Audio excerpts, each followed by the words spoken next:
Cathy has been involved in sport all her life, coaching gymnastics, trampoline and windsurfing. She worked at the UK's National Coaching Foundation for 5 years with responsibility for developing women's coaches, and at the UK's National Federation of Women's Institutes as head of sport for 3 years. She was on the committee who organised the first International Women and Sports Conference in the UK in 1994. Cathy was a senior lecturer in sport at the University of Cumbria for 23 years and is a former secretary of the British Philosophy of Sport Association. She is now an independent researcher and consultant and is on the sports advisory group at Sex Matters. Her expertise is in sports policy that works for girls and women. Of course, Cathy is at the forefront of research examining the human rights deficits for females created by transgender inclusion in elite and participation sport. Okay, so how did we get here? Let's remind ourselves of the long fight for bodily autonomy, self-determination and recognition in sport that girls and women have undertaken. In 1912, Baron Pierre de Coubertin, founder of the modern Olympics, believed it should celebrate the solemn and periodic exaltation of male athleticism, with the applause of women as a reward. In 1931, gynecologist Selheim believed that for women, too frequent exercise will lead to masculinization. The female abdominal organs wither, and the artificially created virago is complete. In the 1960s, there were two legendary attempts to run the male-only Boston Marathon by Roberta Gibb in 1966 and Catherine Switzer in 1967. Switzer entered by initialing her first name, and an incensed race official tried to remove her by force. Women had to wait until 1972 to be included in the Boston Marathon and 1984 for an Olympic marathon event. Even today, most sports are heavily male-dominated, so that 61% of participants in tennis are male, 65% in athletics, 84% in golf and rugby union, 89% in cricket and 90% in football. And that's before we get to political representation in the androcentric sport infrastructure, where, since the male takeover of female governing bodies, male-dominated committees make decisions about eligibility for female categories. Just in case we have any sex deniers in the audience or outside who want to disappear females instead of dismantle patriarchy, let's have a look at the sex gap in the 400-metre final at last year's Tokyo Olympics. The iconic Shawnee Miller-Urebo took gold in 48.36 seconds. But Miller-Urebo, the fastest 400-metre female runner in the world in 2021, has a time beaten by 2,047 ranked male runners. That's human sexual dimorphism for you. A 10% performance boost in athletics for those with the talent of being born male. Further, if anyone's under the illusion that female sport categories are an imposition of whiteness and colonialism, inside the room or outside the room, please note that all 8 Olympic 400-metre female finalists were black. 5 of them were from the global south. All female finalists, black and white, would be beaten by males, black and white, in mixed-sex categories. It's against this backdrop that gender identity ideology advocates for the inclusion of trans women in female sport categories. Last week in Atlanta, Leah Thomas became the first transgender athlete to win a National Colleges Athletics Association swimming championship, benefiting from huge ranking boosts from 551st, 65th and 32nd in male categories to 1st and 6th in female categories, which, after correcting for improvements, bumps 547, 61 and 13 female swimmers down the rankings. Thomas took gold in the women's 500 free ahead of Olympic medalists Emma Wayant, Erica Sullivan and Brooke Ford, who should have placed 1st, 2nd and 3rd. Thomas was 5th in the 200 free, excluding Riley Tiltman from the finals, and 8th in the 100 free, excluding Tori Husk. The NCAA and USA Swimming cannot claim they couldn't see this coming. Thomas swam 2 nation-leading times in December in Ohio, and this led USA Swimming to quickly revise its rules. But the NCAA, in its wisdom, decided it would not be fair to change rules mid-season. Tellingly, at the same event, the trans man, Isaac Hennig, came joint 5th in the women's 100 free. Isaac Hennig, Olympic non-binary athletes Quinn and Alana Smith, all compete in female categories. Human sexual dimorphism for you. As Hennig explains, coming out as a trans guy put me in a weird position. I could start hormones to align more with myself, or wait, transition socially, and keep competing on a women's swim team. I decided on the latter. This is wise. Given, even on testosterone, trans men are uncompetitive in male categories. Why then do trans women not adopt the same strategy? Follow the lead of Samoa. In common with Olympic decathlete Caitlyn Jenner, slalom canoeist Sandra Fawkes, and Tour de France cyclist Philippa York, trans woman Leah Thomas could delay medical transition, transition socially, and compete in male categories.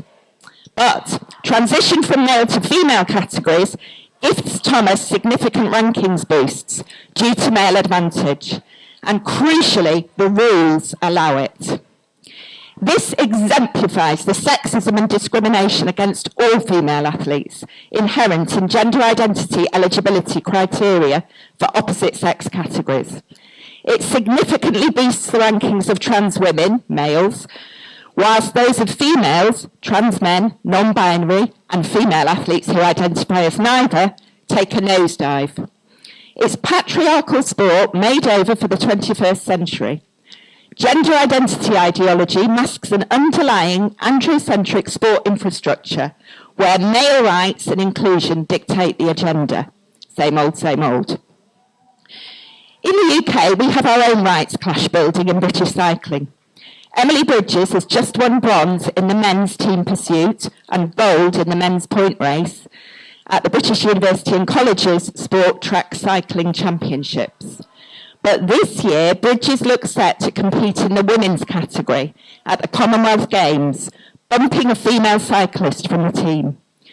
UCI rules permit eligibility for trans women on testosterone suppression to under 5 nanomoles per litre into female categories, which, as everyone now knows, leaves almost all male advantage intact.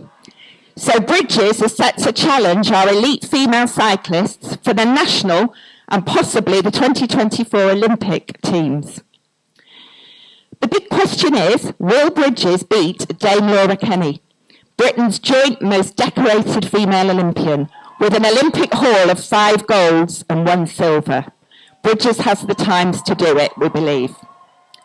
Thomas and Bridges follow in the footsteps of other trans women athletes, including Michelle Demaresque, Cece Telfer, Andrea Yarwood, Terry Miller and 43-year-old Laurel Hubbard, who last summer bumped 18-year-old weightlifter Rovielle Detonamo from what should have been her first Olympics.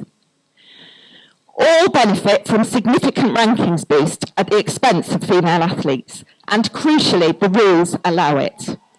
These transgender athletes, all male, are the living manifestation of the 13 scientific studies we have, reviewed by our very own Dr. Hilton and Dr. Lunsberg, which show testosterone suppression to any level leaves most male performance advantage intact.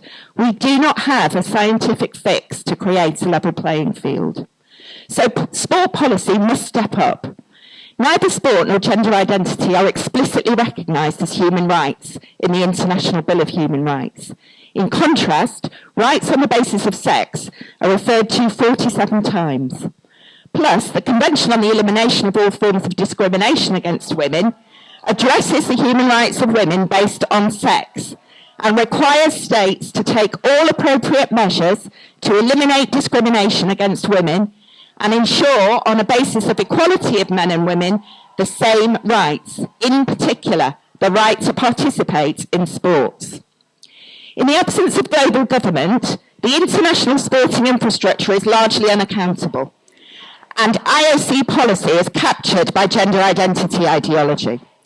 Outrageously, the IOC has abandoned fairness for female athletes in the now infamous Principle 5 of its new guidelines, which state, in the face of all evidence to the contrary, there should be no presumption of advantage for transgender athletes in opposite-sex categories.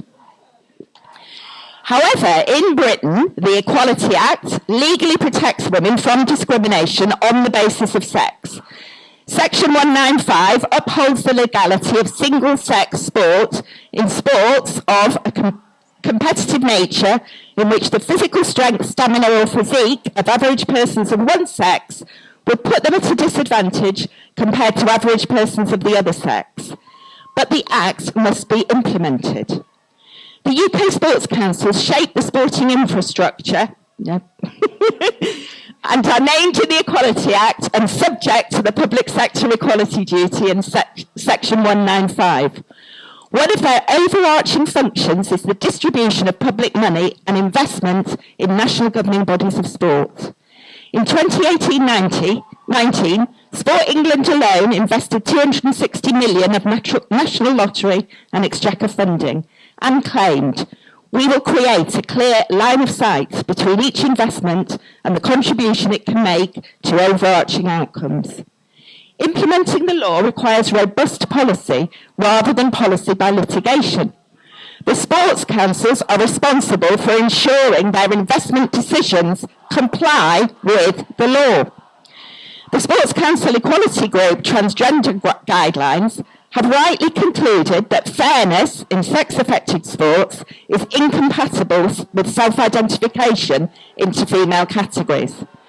So the clear line of sight that I'd like to see is that any sport receiving public investment upholds Section 195, so that all males are excluded from female categories in sex-affected sports at both elite and participatory level. But many sports ignore Section 195 and permit gender identity eligibility into opposite-sex categories. I calculated what this might mean for female sports participation. A small percentage of a large male pool transitioning into a much smaller female pool makes a disproportionately large impact. So in cricket and football, up to 10% of female participants could be male. In contrast, only 0.01% of male participants would be female, if indeed they transitioned into male categories at all. This is clearly discriminatory. Female sport, where girls and women are already underrepresented, is asymmetrically significantly impacted.